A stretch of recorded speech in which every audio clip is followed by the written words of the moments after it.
Maria é uma retratação atual da personagem do livro O Cortiço. Ambas são mulheres pretas que se matam de trabalhar e se submetem a uma realidade de abuso profissional e emocional. As duas se encontram narrativamente e são um espelho uma da outra e de outras mulheres que vivem em realidades semelhantes. Oi, não repara na bagunça, viu? Bom, como eu posso começar a minha história? Meu nome é Maria, eu tenho 23 anos, eu trabalho desde muito cedo. Eu trabalhava assim, primeiramente para um homem que era cego, né? Já tava nas últimas, então ele faleceu já faz bem pouco tempo. O falecimento dele, eu conheci o João.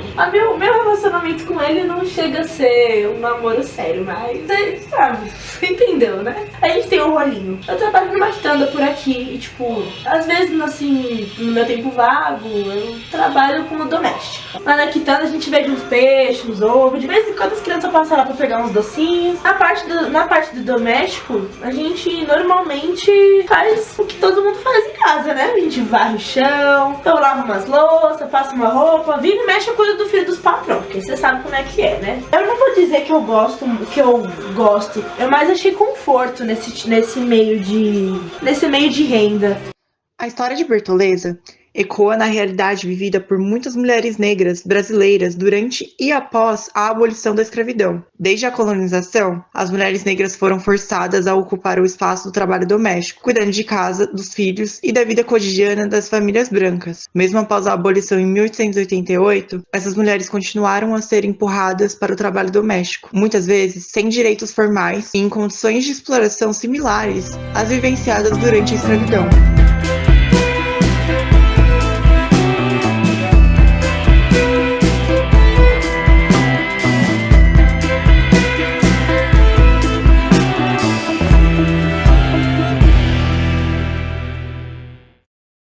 A minha experiência como babá já tem mais de 4 anos. Com a Liz e com a Clara, ela não está aqui no momento, começou em 2023.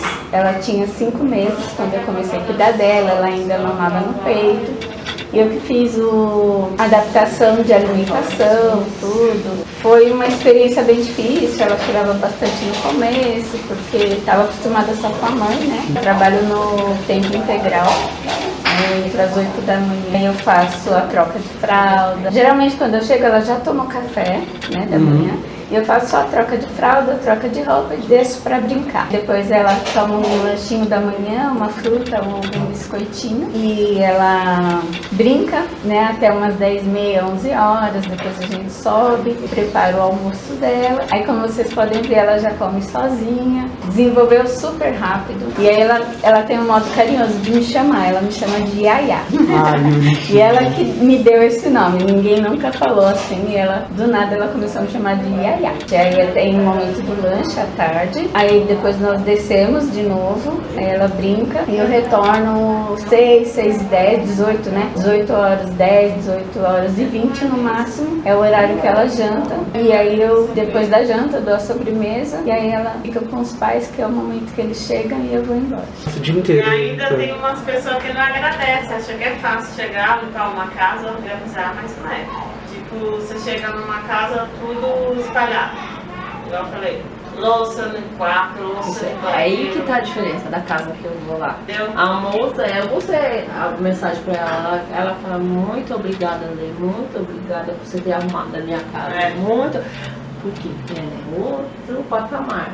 Agora as pessoas que têm dinheiro acham que é porque está pagando, você não está fazendo mais do que a obrigação. E olha que não paga o que você cobra. Se você pagar R$200, 230 e a condição, dora, você é obrigado a fazer tudo na casa. Se você não fazer, é capaz de você levar um monte de desaforo. Capaz não, você leva, né? Na maioria dos casos, são mulheres que necessitam dessa parte porque não estudaram, não tiveram outras oportunidades, e o único meio é trabalhando como doméstica. E assim, algumas elas não impõem o respeito, porque a partir do momento que você não impõe o respeito, e se você permite que não te respeitem, aí isso se torna uma rotina. A partir do momento que alguém não te respeita, você tem que dar um basta. Mas muitas não dão por quê? Por medo de perder aquela oportunidade, que acham que não vão conseguir outros lugares. Mas eu não fico numa casa assim. E eu Se tá comigo vai ser só uma vez. Eu tava falando até pra ela que ela trabalhava no escritório de contabilidade.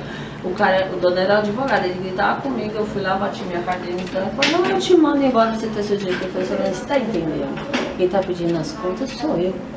A menina chegou, foi tomar café, sentou numa cadeira, ela gritou, sai daí, a cozinha que é seu lugar, você não tem obrigação de sentar. Então, bem assim. Eu levantei, eu estava sentada com o doutor e falei bem assim, primeiro para a senhora falar com as pessoas, nem os animais são tratados assim, porque eles gostam de carne. As mulheres, se elas não estiverem satisfeitas, para que elas busquem outras áreas, né? Se elas não estiverem satisfeitas com o salário, com o tratamento, elas buscam outras áreas, tomem coragem de se libertar daquele lugar ou daquelas pessoas que estão oprimindo ou tratando mal. Às vezes muita falta de informação, as pessoas às vezes não sabem dos seus próprios direitos. Assim como todas as pessoas, eu tenho muitos sonhos e dá pra vocês perceberem que com a minha realidade é meio difícil de alcançar, né? Sendo bem sincera, trabalhando com o João, eu sinto que ele esconde alguma coisa de mim. Eu acho que o dinheiro que eu faço pra ele só deixa eu ver o que ele acha que eu preciso, né? Dados de 2022 do IBGE, Instituto Brasileiro de Geografia e Estatística, apontam que existem cerca de 5,8 milhões de trabalhadores domésticos no país. Destes, 91,4% são mulheres, sendo que 67,3% delas são negras. Além disso, o rendimento mensal da categoria sequer atinge o salário mínimo definido em R$ 1.320. Apesar do nível de escolaridade dessas trabalhadoras não parar de aumentar. Segundo o documento elaborado pelo Departamento Intersindical de Estatística e Estudos Econômicos, houve o crescimento de cerca de 70% das trabalhadoras com ensino médio completo ou equivalente. Entretanto, mais da metade ainda não possui esta formação. A nossa situação de racismo estrutural produz determinados lugares de trabalho para determinados corpos. E isso reflete nos postos de trabalho possíveis para as mulheres negras. Primeiro que a gente tem algumas concepções de possibilidade para as mulheres negras dentro do entendimento, vamos dizer assim, cultural e social, né? A mulher negra, ela pode estar enquanto a reprodução dessa ama de leite, que vai ser essa mulher que cuida, que no final das contas educa o homem branco, né? Educa a sociedade de modo geral e vai fazer com que vários resquícios da cultura negra seja possível de ainda ser encontrada mesmo entre os brancos, e que vai ser entendida como essa mulher que aguenta tudo, né? Ela é a mulher que se disponibiliza a dar o afeto ao mesmo tempo que não recebe. Alguns estudos, né, sobre racialidade vão demonstrar que essa mulher acaba também tendo isso refletido no modo como as pessoas enxergam a possibilidade de empregabilidade dessas mulheres. Daí o lugar da empregada doméstica ser algo tão desvalorizado ao ponto da gente ter tido uma PEC das domésticas que gerou um impeachment para Dilma. Uma outra posição, uma outra possibilidade de lugar social para a mulher negra é a mulher negra que é hipersexualizada, que vai ocupar o lugar da mulata, a globeleza, que vai vender esse corpo dessa mulher que vai ser hipersexualizado. O processo dessa mudança social, dessa mobilidade social e econômica, é a gente ocupar os espaços de poder, é ocupar as universidades, é ocupar as empresas, é ocupar os cargos de decisão, né? Então essa mobilidade só é possível se a gente começar a se enxergar para além desse lugar. Esse pode ser um caminho? Pode, né? Eu tô fazendo doutorado atualmente, mas eu já fui faxineira, vários outros tipos de trabalhos. Então assim, que a gente não se limite a isso.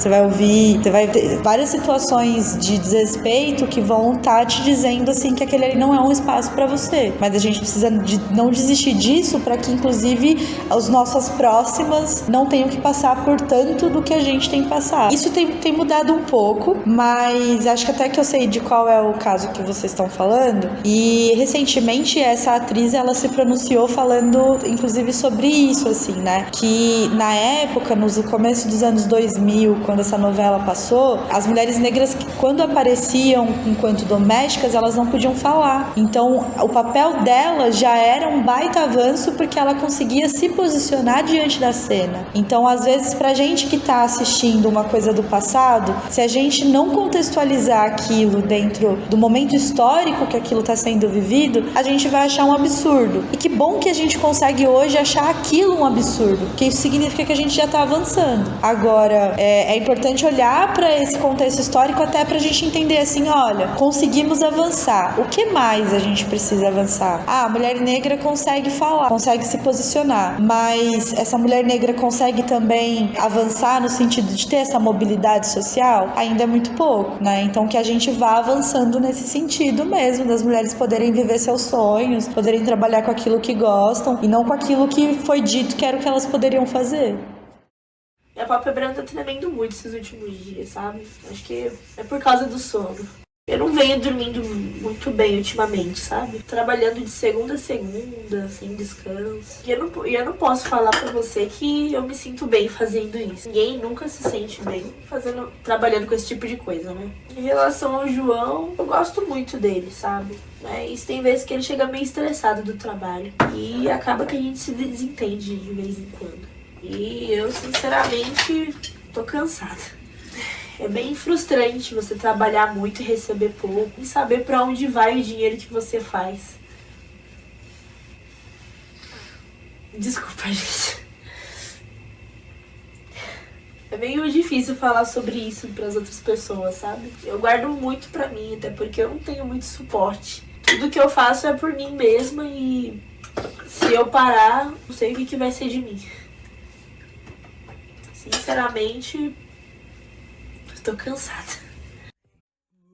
Precisamos quebrar esse ciclo. Precisamos mudar de ideia. Mudar mentes e educar, para que as bertolezas finalmente consigam ser livres.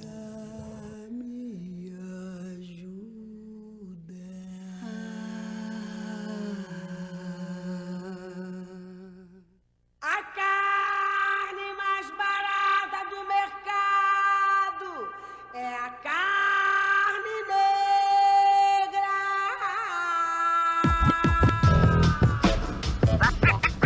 Tá ligado que não é fácil, né, mano? É, mano. Liga aí.